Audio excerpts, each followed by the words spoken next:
Hello. Okay, so it's Sunday, and I want to talk about what I wrote down in the description, which is regards to um, telling the difference when a dog is trying to be happy and excited with food, and how they're unable to behave with that.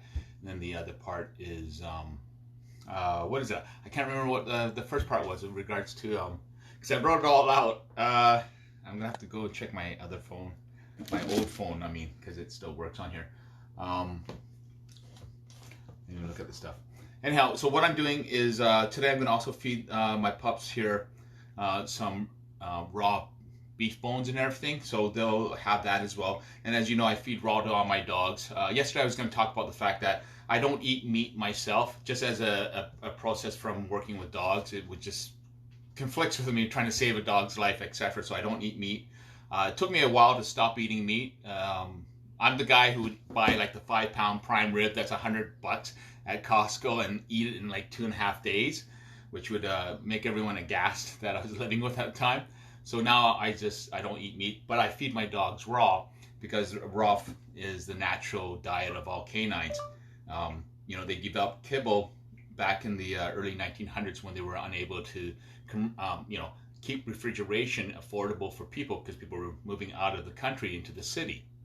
So they couldn't keep the meat going, it was too expensive, etc. So then kibble was developed, which is obviously a cheaper alternative. And I just choose just to do what evolution themselves has asked our dogs to eat. So, okay, well, I can't figure out where my thing is. I can't remember what the first thing I had talked about. So I'll talk about the second part, and hopefully the first one will happen. So today I'm making my pups breakfast and all that stuff. We were up like around 6 o'clock. I made them breakfast about an hour ago, which is raw meat, obviously. And what I'll do is I try to get different types of organ meat, etc., all this kind of stuff. And sometimes I'll put a higher fat piece for them as a treat, because of course fat always tastes as good cooked or uncooked, I guess. So I did that, and Sammy came over and she went, and I brought her into this area because I have all the dogs eating here. And so Sammy came over and she started eating her little bowl. I give her about 90 to 100 grams, which is about 1/4 pound, 4 or 5 ounces a day, because she has no legs and her back end. So keep the energy, the weight that she has to carry on her body to keep the curvature from becoming less arthritic. So I do all these kinds of things. So I keep her weight down, but I try not to give her a lot of fat. So I gave her fat today on a pork piece that comes off from the company that I get all this meat from. Right, 350 pounds sometimes. So she grabbed it right away and she just ran off to her bed. And we've seen dogs do that. They'll take the food and they'll start burying it with their nose. And oh, okay, cool. Oh, Jackie. And you reminded me of what I forgot about. This is perfect serendipity. Sammy runs off with the meat to her home, and she's there. And she's like, oh my gosh. Hiding in her area. You know how dogs try to cover the food over because of that aspect of value in that part of it, and they're actually cogently constructing future, right? Because they're burying it for a future date. So they're actually thinking, they're premeditating behavior. That's a conscious behavior. That means there's a cogent structure in our dogs. David is going to start cruising around behind me because I just fed everybody, and I also have this for their snacks, which is raw pork bones. So Sammy goes off and she'll hide the food. She'll try to hide it, but instead, in this case, because it was a nice piece of pork fat and all that stuff, she ran off to one of the beds and she started eating it. And all the other dogs here, and she just ran after beeline for her bed. So it's because of excitement. She's happy. She's like, wow, this is something. But then I talk about the emotional envelope narrowing, because for dogs to be able to have something that kind of valuable, even innately and a visceral perspective, is not common. And to have to share that with other dogs does not happen because of the canine species fights to the death over food, right? Evolution. So for her to go and grab something like that, it's like, wow, this is really good, really, really yummy. And for her in a previous kind of environment, she'd be a bit more narrow. She'd be like, okay, this is mine, keep away from me, kind of like about Minky. So she would not be able to express herself other than, okay, I really like this, oh, wait. And then she becomes threatened, right? She feels threatened by the fact that somebody else another dog may take her food, right? We talk about possession, resource guarding, all those aspects of toys and why dogs do dependency issues. So then she starts to go, okay, right, and she starts to beeline. So in the past, she would growl and do those things that you see the dangerous dogs do. And she would drop her food and she would go after one of the dogs that was close by. And because they're Great Danes, she'd bite them in the ankles and the hocks right down by their foot. And it hurts. And that's why big dogs are afraid of small dogs, because of the speed and the quickness. Like pit bulls are very muscular, so they're able to kind of move quite fast. So Sammy runs off with her pork rind without making any aggressive aspects of sounds or expressions as she's going through. The other dogs are eating, and they're not trying to attack her. They're not feeling threatened because they feel the reliability that they have, the safety of, I'm going to supervise, like I can give them the raw pork bones. So when Sammy goes off on her own, she's learned the fact that this is not an urgency. So then she's able to fully flesh out her cogency, her thought of how she's feeling, instead of going, okay, this is mine and that's it, and I have to escape from here to there. I can't think of anything else from here to there. Like if you have to go to the bathroom really badly, you beeline it as fast as you can for anyone's bathroom, right? If you have to go that bad, that's what she's doing. She's beelining it to get to the safety where she can protect herself in a place that she's familiar, so she's less on guard, because now she knows this is my home. I'm here in my bed, no one can get at me, and I chose my bed, and I've slept in this area for, weeks and months because I feel safe here. So she runs to hide with her food. The high target, that valuable aspect. Same thing with the codependent structure when a dog takes toys and swallows food, swallows toys and all that stuff. That kind of structure is a dysfunction, but it's the same part. So she goes and she hides in the safe place. So she's one less thing to worry about because I'm in my safe place. I only have to look out now. Right, so if she shares that, I only have to look out now at the danger because I'm safe. Not the cave aspect, but I'm safe in my environment. So now she realizes that not only is she able to go from here and run to her bed and feel safe, she's able to realize, oh, I don't have to get angry anymore. I feel safe. So it's either the dog is feeling really happy and excited and they don't know how to control the emotion, and so they get exuberant and they're jumping all over the place, they're nipping at each other, that kind of stuff, or the dog becomes very cord where they're not used to those type of exuberant feelings. We know people who don't know how to handle excitement and they kind of freak right out. And I talk about my own trials as well as being, introverted. So is that part of, okay, well then she goes off and she doesn't know how to control, like, oh my gosh, like it was a really nice piece of pork. I mean, if I was still eating meat, I was like, holy cow.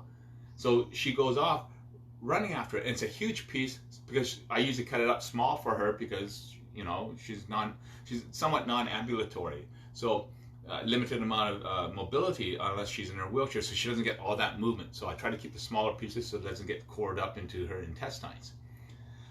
So it's her ability to be excited, go, oh my gosh, this is so fun.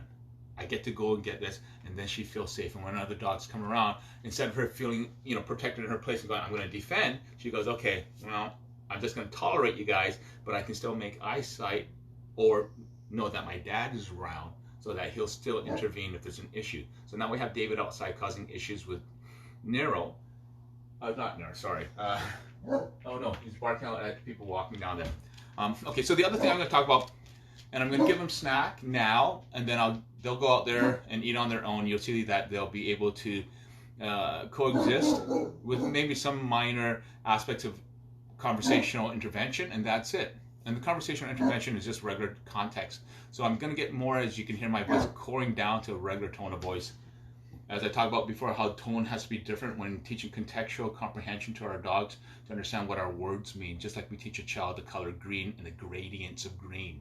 This is a far superior approach than the what about bunny performative aspect of teaching a dog to press buttons how to speak.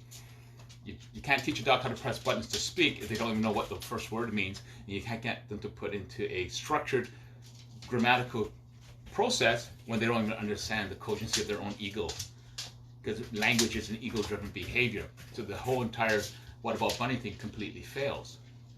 And I actually sent an email to the two scientists that are running it out, and they didn't reply.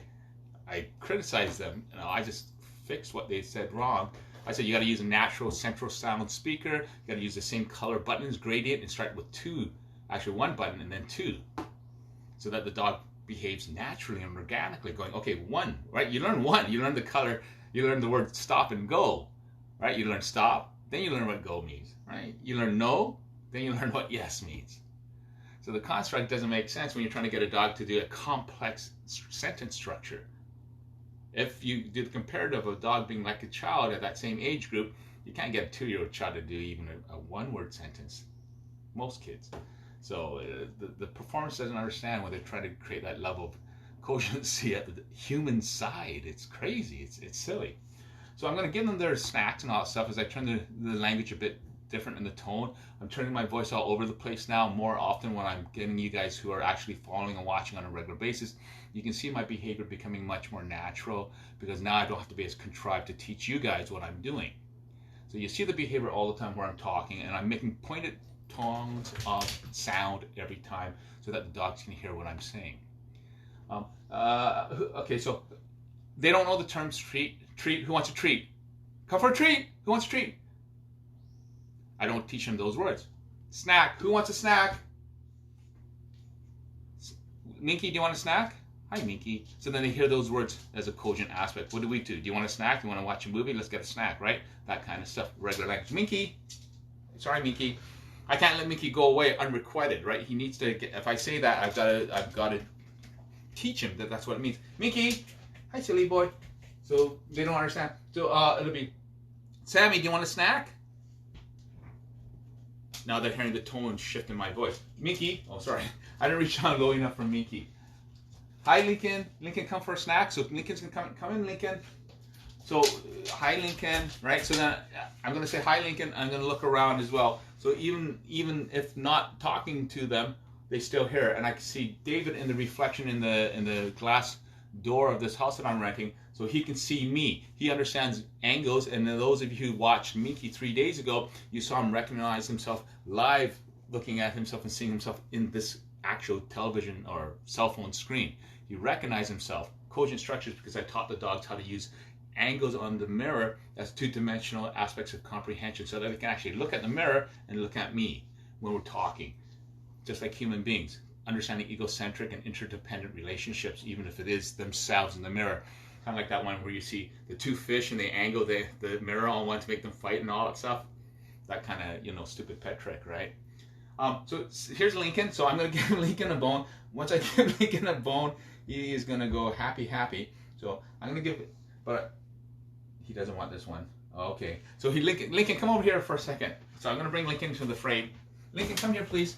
So you might not be able to see him. He's a little bit short.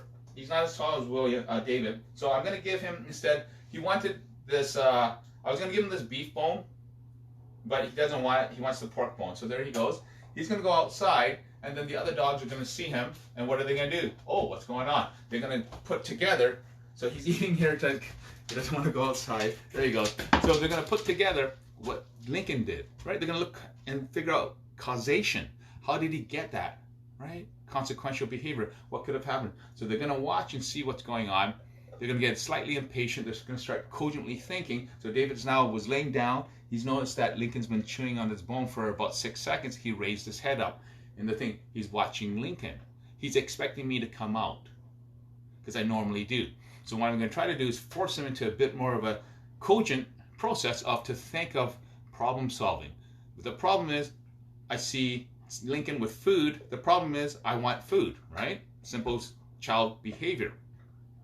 So I want to entice them by saying the words every once, snack. So I change the tone every once in a while, repetitive. So when they come back here and I say it in a regular tone, they've heard the different variants of the tone as well, of the word snack. So it's like there was an experiment where these silly scientists said that the dogs couldn't tell the difference between tones, slight tones and all that stuff, right? Because they're saying they're quite dumb.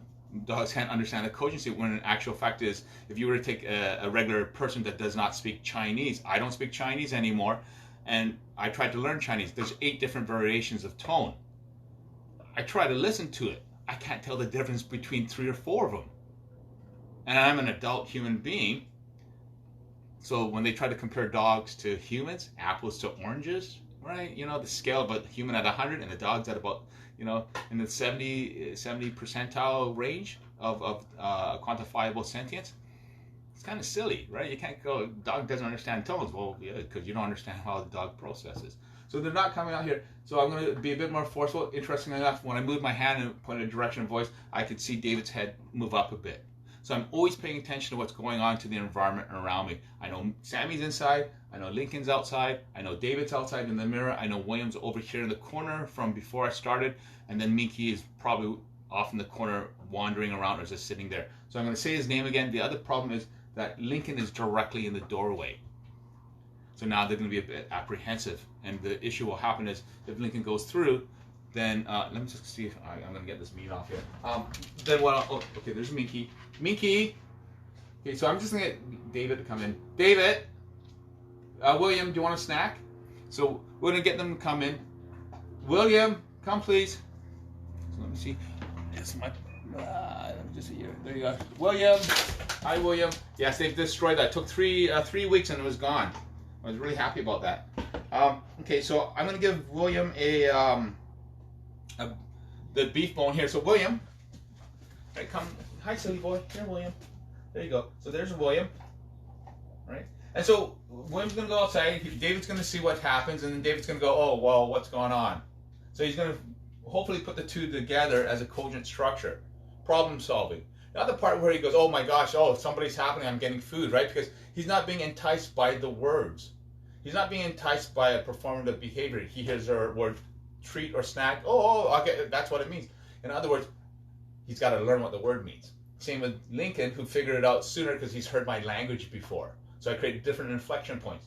William on that part didn't happen until I had to call him in a bit, right? And then David on his own end, because David has that self-exiling behavior, not an introverted behavior, but self-exiling because of his size. He's always been put into a negative situation. Minky, David, do you want a snack? There he is. So he's already out there. Minky's around, so he's coming, wandering around. So he's by the bowl. He's right here. David, stop, please. So I'm David. So when I give it to him, all I'm going to do, David, here's a snack. Hi, silly boy. Thank you. And that's it, right? Because I'm not going to make an overt expression of the word. Because I have all the time in the world tomorrow, tonight, next week to say the word S-N-A-C-K. It doesn't mean anything to me of any value because I wouldn't do that with a child. I wouldn't repeat to a child S-N-A-C-K all the time. In fact, I would get to the point where I wouldn't say it when it wasn't necessary, like the word treat. So I put into that structure of how the dog is going to process environments relative to the cogency structure. Their ability to process things are quite complex. When we put food into the mix, we forget what we're doing. We forget because we're waiting to go, okay, when you do this, I'm going to give you that. Right? That means we're intermediary or bridging aspects of training cannot occur because we're stunted. We're subconsciously waiting for the next thing to do, which is for our dog to perform, and then we're always 3 to 8/10 of a second behind. We're slow as human beings, 3 to 8/10 of a second in reaction time. So of course your dog's like, whoa, by the time we react to what our dog reacts to, right, consequential to consequential behavior, our dog's already shifted into another thought process, and we've lost that opportunity because we've been waiting to give them the treat. Just like when you have an argument with a man, right? You women who have arguments with your husbands, 5 seconds later, the guy's like, okay, hon, let's go. And you're like, I'm still planning your death, honey. And the guy's like, okay, let's go, right? We shift pretty quick as guys because for us, emotively, our process is somewhat narrow for most men, right? So we're unable to process beyond our logical process.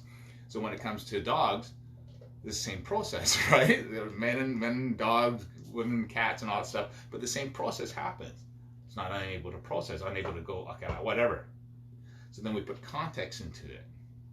We let them understand what the word means by using it when it is applicable so it naturally comes out with our language. When I use the fake tones and voices outside of this so that the narration doesn't interfere to how my dogs learn, I change the tone on purpose so that they understand when normal conversation is happening, they're hearing it from me all the time.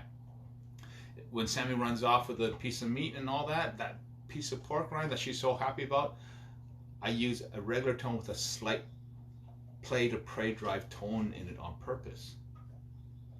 So that way she knows that I'm actively involved with what's going on with her as she is running to her safety.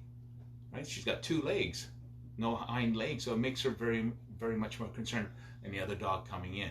So the viciousness has to happen, and she's been stepped on in the past, right? So all these things have happened, so she's got to feel safe from me. When it comes to the first part, which Jackie reminded me, is using their name. So when I have a group of dogs, and see, they're all outside eating. You can hear the crunchy crunch sounds and all that stuff, and they're all outside eating. It's letting them know, not because they're so used to bones, it's letting the dogs know that if there's any issues, they just have to make a little sound like, Mom, Dad, right? My brother's bugging me. That's it. And I immediately address it in a calm, supervisory, parental manner. I'm not telling one dog this and that and bad dog or that. I'm using their names and I'm basically separating them calmly. And they're calm. And I'll take this out there and you'll see that. Let me just see that here. Sorry. My allergies are starting to kick in if I step outside. So we're going to see them. Hello. We're going to just flip this around. There's Lincoln. Where is he? Oh, there he is. There's Lincoln. And then, there we go. Face to face. And then there's Minky. So, and then I can come back inside and they know, they know if I make a sound, if they make a sound, I'll come out there and I'll just tell them to stop. That's it. I won't get angry. I won't make them feel bad. I'll talk to them as regular dogs. It can be. And there's no need to be confrontational with a dog anyways, right? Because I was saying yesterday is all they want to do is feel safe. The only reason we go and attack anybody is because they've threatened us. We feel unsafe. We have credible reason to feel that we are in physical danger. So we're going to defend ourselves. But if that person never causes any issues and we're having a great time, then we're like, okay, whatever, right? We don't get into a fight. We go, okay, you're going to do it, then I'm going to come after you to protect myself. The same thing with your dog's behaviors. That's David, who's drinking gallons of water right now from the trough here. I try to change the water on a regular basis, and I will also put a bunch of ice cubes in the ice water in the water outside, not just to keep it cool, but also because the smell and the way the ice freezes up with the oxygenation changes, so that way when it's released into the water, into the air, it'll keep more of the bugs away. So there's a little chemistry thing I remember when I was a kid or something like that. So I didn't come up with it, I just remembered it. I went, oh yeah, that's right, that's why it works. So that's the way you can keep your dog's water clean. So they don't ever want to cause issues. They only want to do what they've learned. Yeah, and so so when we teach the dogs how to do things and how to figure out things on their own, how to self-regulate, they feel safe, and then they can think more about things before they get upset. Best way to wake a sleeping dog is not to have a confrontation. So actually that's a really good question. And then Jackie, I'll get to the other one here. When it comes to the dog that's sleeping, the easiest way is say their name. And just say their name. And so I would say as a fake name, and I'm going to kind of change the tone and bring it down a little bit and whisper it so it's not so forceful. I would be like, Zevia, right, in a regular voice. Zevia, Zevia. And then I would change the tone. I would bring it up the tone and back and forth until your dog wakes up. Then they're awake. Why jump in and wake up a sleeping dog? Like seriously, especially if a dog is dysfunctional. This is what David had done to somebody before. They went to pet him when he was still he's awake, but he was laying on his bed. And he was sleeping in the living room instead of upstairs with them. So he was down there, and then they went to pet him, and he went in and bed with them. And then the woman said, I'm going to kill him this Saturday. That was a Wednesday. So that's how abrupt decisions are when people make them, and it's their own responsibility. You just say his name, you wake him up. You can do all these things. You can stand near them depending on how dangerous they are. If they're not that dangerous, then obviously you can approach them. But just the same thing. You just wake them up. It's again trying to wake up a friend who's asleep on your couch. You don't want to be like right. You just gonna like, hey, wake up, man, wake up. Breakfast time. You gotta get going, buddy.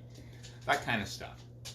So we look into the same appreciation of what we would like that to happen to us, right? Empathy. That's something that we have lost in our evolutional struggle towards technological survival.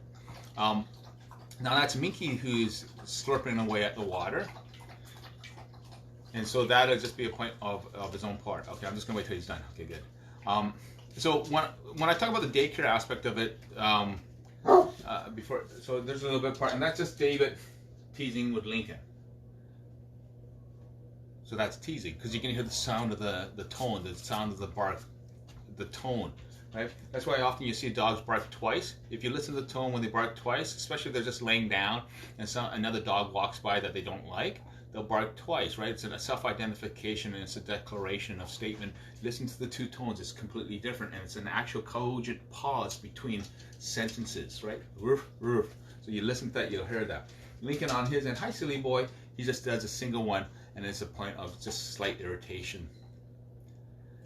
We can hear when our dog has to go pee, right? The whine, the sound, all that stuff, the bark, we can tell.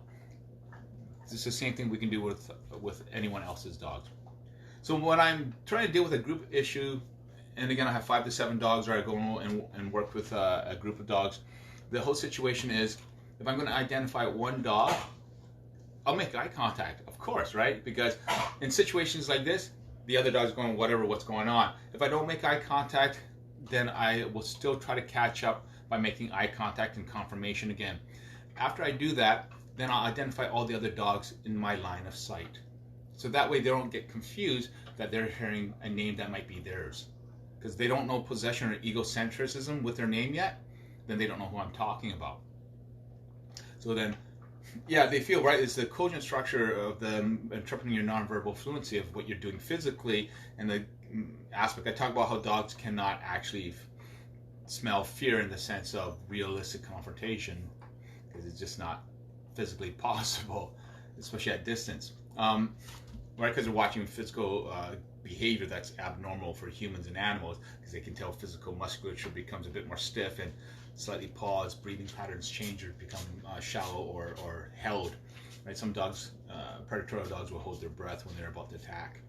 So I'll identify all the other dogs in my line of sight, so that way the other dogs know that I'm not talking about them. It also helps it build their own ego. Oh wait, great, I got it identified, because they're going to be waiting to hear their own name, and if it becomes unrequited, then they go, didn't hear it. And then the cogency structure, which I call finishing the loop, doesn't complete in their ability to learn that aspect of consciousness, of that experience of, okay, in a group, I didn't hear my name, well, maybe my name should be this other dog's name.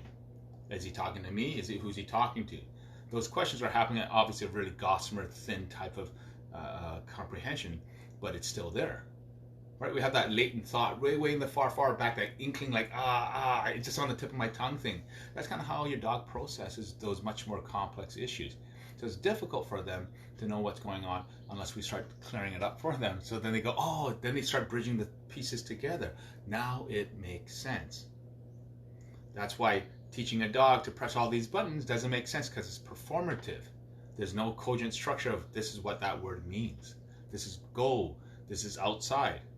But it's all put together in different color coding and non-natural sounds and electronic sounds, which are totally disingenuous to the comprehension of any kind of codependent grammatical structure, right? I'm going to create grammatical structure because of my desire to have a relationship with you so we can go outside and play. So that's what I'm saying. When we have scientists who aren't as intelligent as they should be, then they kind of think, well, we know everything.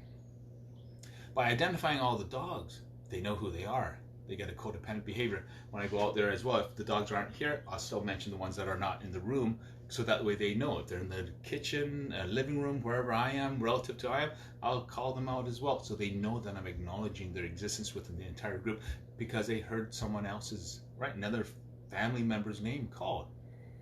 When it comes to family, nobody cares, right? Okay, kids, whatever. But when it comes to the dogs, they're codependent, overt codependent. They're stuck to us. Any of these dogs would love to be the sole dog with me. Same with anybody with the multiple dogs. Any of the dogs would love to be a sole dog with you. So of course, they have the identification, the ego-driven dependency. Are you talking about me? How come? So then we bring them into the mix, bring in that psychological profile that they understand inclusion, then they start to understand, holy cow, the whole familial structure is not a family. It's a family. It's not a pack mentality of behavior. All these dogs, as everyone knows, extremely dangerous dogs. Whistle here. Extremely dangerous dogs. Minky, worst dog out of over 20,000 dogs rescued by Animal Hope and Wellness Foundation. David has, 750 milligrams of trazodone, 80 milligrams of Prozac for 2 years. A 200-pound dog, 3 feet 2 inches at his shoulders, not just at his head. All these dogs deemed dangerous to extremely dangerous to predatorial. All the behaviors, like I say, very straightforward to address. It seems impossible. It's because our impatience has stopped us from learning. It seems impossible because we're always waiting to give them the treat, or to pull on the e-collar or prong collar, to hurt them, to discipline them, because we don't understand, right? What does Hulk do when Hulk gets angry? Hulk smashes. That's the issue that happens when we have that impatience. So we learn to have greater patience with each other. We just have to learn to have patience with dogs, because the problem is the dogs are behaving in such an instantly fast manner at less than 1/10 of a second. We go, oh, okay, sorry about that. So we become impatient with our dog because we're expecting our dog to be performative immediately, but not realizing that cogency takes time. If you've ever gone out with somebody and you beg them to change and she doesn't change, and then they come back 6 months later and they say, I've changed, and you go, okay, all right, then you gauge to see whether or not they changed. If she hasn't or he hasn't changed, and you go, okay, you know what, it didn't work out. If the change happens, you go, oh my gosh, it's amazing. When it comes to our dogs, they don't have the ability to do it themselves, because they can't self-regulate, because they've never learned how to do, because that structure becomes a much more comprehensive, complex process that has to be guided through codependent behavior. They cannot learn to calm down if no one's taught them how to calm down. That's why I give all my dogs reset hugs, not just for the physiological response, right? This reciprocal feedback, which is the respiratory aspects and the physical, the musculature structures, etc., the physical behavior. Not just that, right? It helps them feel calm, feel safe. So anyways, okay, so I gotta go anyways. I'm running out of time, but enjoy yourselves, and please tell me more about reset hugs. You'll have to see it in the next one, Jackie, and it's in my other videos where I get into interactions with David and Minky trying to attack each other and literally doing a reset hug with a 200-pound dog that is raging in my arms. I can get him to calm down, and David will calm down. Walter, any of the dogs will calm down. Taking them out there, walk them on retractables, 2 retractables on one hand, because it requires quite a bit of coordination. Taking them out for walks, seeing dogs that they haven't seen in a month, being very angry at those dogs, even though they're on the other side of the fence, calming him down as well. So you can see the reset hug. You can see where David actually comes to me, and he doth protest too much by pretending to be very angry at the other dog, but then I can bring him back to me with almost no effort, and he's 200 pounds. And when he's lunging, he's charging and generating upwards of 3 times his body weight. So about 600 pounds of drag. So there we have that part. But yeah, the reset hug. So those are the videos here. So we have them there. That's it. There's no fighting over the raw beef bones. The dogs aren't trying to attack each other, all that stuff. And then those skills transfer out onto the street. You're going to get the next one. They're about to fight with a gentle touch and saying their name. Yeah, that part is important as well. You know, there's always that part, Jackie, is that sometimes there are dogs that can become quite unhappy when being touched or becoming unfamiliar with being touched, and they'll either turn or they will cause behavior where they will go attack the other dogs, or by touching that one dog, the other dogs, depending on their perspective, will then attack that dog or attack you know, each other. Well, they won't attack each other usually, but they'll attack the other dog as well. All these different behaviors, because of how you present yourself as well, has to be careful to the entire group and the individual dogs, and whichever one's presenting the most concerning behaviors, because how you behave with the dog that you're touching. Oh yes, I've had to show them what my touch means. It takes a bit of, yeah, it takes a long time, because the intimacy of touch, dogs aren't used to being safe. They aren't, right? They're predators. They're not used to feeling safe. When we teach them to feel safe, we have to always prove that. But yeah, so sometimes when I've gone to that part, you always have to be careful, because it can cause, by touching the one dog, can cause the other dogs concern, deliberation, feeling somewhat outnumbered sometimes. All these kinds of things can happen, and that has happened within that dog will then start to misbehave with this other dog, or again, causing other issues. So you'll be aware of it. What I normally do, if there's my dog or whatever, the 2 dogs, 3, 4, 5 dogs, whatever, if there's 2 dogs like on this area here and everything, then I will actually step in between, and I'll actually insert my body in between, so that if they're going to bite anybody, they will bite me instead. And the reason I do that, because it's better for them to bite me, so I can forgive them versus them to bite the other dog, and the other dog then goes, and the animosity just continues, right? So the bite is worth keeping them safe. And often I haven't shown the videos of it, I haven't really done. Hi David, hi silly boy, right? And then there's Sammy, and I'm not going to say their names right now. And there he is. He's searching for food here. I'll often, same with food, and I'm putting on bowls and all that stuff, I'll put my hand in between the two dogs, and you see how close they eat, and I'm getting the bones. And the reason why is then there's a whole bunch of reasons why. One is obviously putting my hand in the position of being bitten severely, because they're Great Danes. The other part, it allows them to feel different approaches, that they're understanding the jockeying of position. Sometimes as the bodies are moving together in the close proximity as well, that they understand that movement is not an antagonistic presentation of the body, but more so that maybe it is coming from me. So all these things create that aspect of psychological process and how the dog perceives.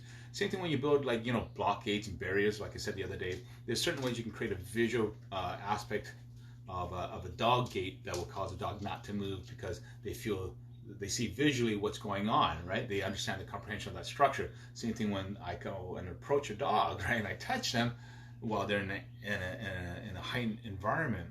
How they see me approaching what I'm doing with my hand at that level of dysfunction is very important, because if I move in a certain way where they're not expecting, or that they expect me to do in a presumptive manner as they have learned to, or maybe an assumptive manner, then if I stray from that can cause issues as well, because then it'll cause maybe this dog thinking that it's the other dog that's touching him. So on that aspect, absolutely. No, it's great that you're touching them and everything. It only takes time to get I do that as well. It only takes them getting close to mouthing me for them to see that they didn't need to bite in the first place. Yeah, and a lot of times the mouthing and the nipping and all that stuff, obviously is an insecurity issue that is driven from why they would mouth. Because the reality is, if they have the ability to have the distance, if they know they have enough leash length, they have the ability to know that they can. So that means that the dogs are always cognizant of how much leash length they have, if they have a human, a parent that is confident and aware of what's going on. If I die young, sorry about that. So it's important for the dogs to understand that you're always cognizant of them at all the time, of what they're doing. So even when they do go to bite you or mouth you in the face, right? If you're cognizant of the fact that they're doing it because they're just concerned for their own safety, and then you put that into the structure of where and what their dysfunctions are, their history, their family life, right? Just like the child. Well, the child grew up in a bad, unbroken home. Oh, well, that explains why they're breaking the cars, even though they're not supposed to, but wow, that explains it. So we do the same thing with our dogs. So then when we understand why the dog is mouthing, because of personality and behavior and the family structure, then we have a better idea of what the reason why the dog was mouthing, because now we understand not just the reason why, but we understand a more of a painted psychological picture of the dog's personality. And then so we go, okay, now the reason why the dog would mouth instead of biting, instead of going at the full length of the lead, is because they probably were feeling a little anxious and didn't know how to control things, or what, right? What's the environment going on? What is happening with the confrontation? And then we take that, okay, so there's mouthing and all that, the anxiety, anxiousness, right?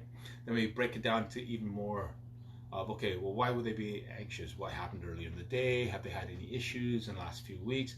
All these things paint a much more depth, three-dimensional, four-dimensional impression, abstract of what your dog's thinking, personality. Then we put that concept line, okay, dog's afraid of being, humans trying to like get too close and be too friendly to them, and that dog doesn't like it, so now he's mouthing,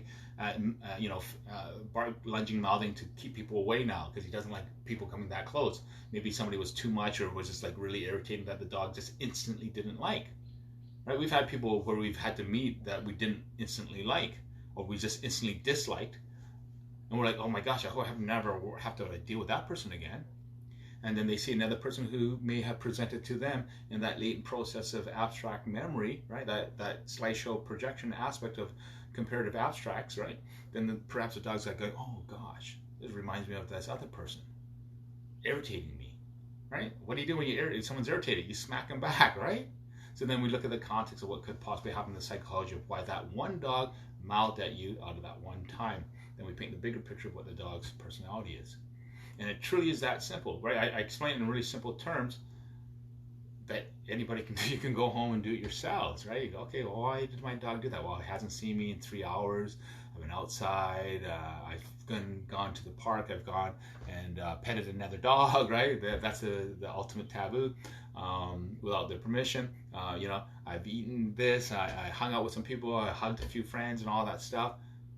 And your dog smells all these things. And you're like, okay, so maybe he's concerned about the smells, or he was just upset that he didn't get to go out with you. Right? Then we think about these things. Remember, as I said earlier, your dog wants to be the soul, soul body with you, right? All the other dogs are gone, they'd be happy. Any of them, right? So we have to look at that process. But okay, I'm gonna let you all go, and thank you so much, and we'll do this tomorrow. I'll try to find out some other topics. I always feel like as if I've said everything. That's me actually. So whoops. Those in my pocket. That's I just learned how to use car keys today because they're all linked up there, right? David came out here. David. So we're gonna put them out there here. Right. David. So there's William out there as he's circling here. William, you're David. Hi, David. So then I'm just gonna talk to David just like that, right? Just David, you're okay. And then William has anxiety, so William came over to me to get help, right? So William felt anxiety, and so he needed me. Sorry about that. Hi, silly boy, David. So David wants to feel the same thing that William felt. Hi, silly boy. So he thinks he's in trouble because he's barking. So he pulls back. That's nonverbal fluency. Because why did he come to me? Because he wanted affection. I came to him. He looked at me in a way like, okay, why are you coming to me? See, he's still out here. David, come please. Hi, silly boy. Now he gets the affection because he wasn't sure, so he made the decision. Hi, silly. Oops, watch your big head.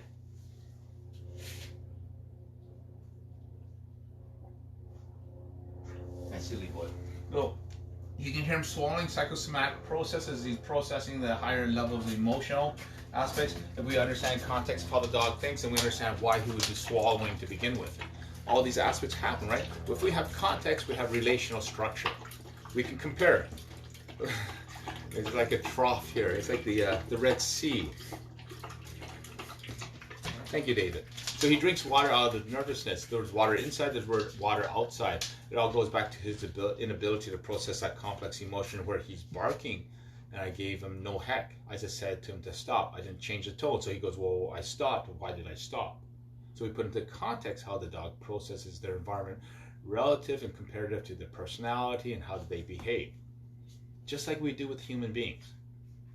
9 times out of 10? No, 10 times out of 10. That's why every single dog can be downtrained without... There he is again. Hi, silly boy. So I'm going to put my hand out here. Hi, silly boy. That's all he's doing. He's coming back in. He just literally stopped right here. You can hear him. Now he goes. It is a codependency structure. It builds on different aspects of dysfunctions.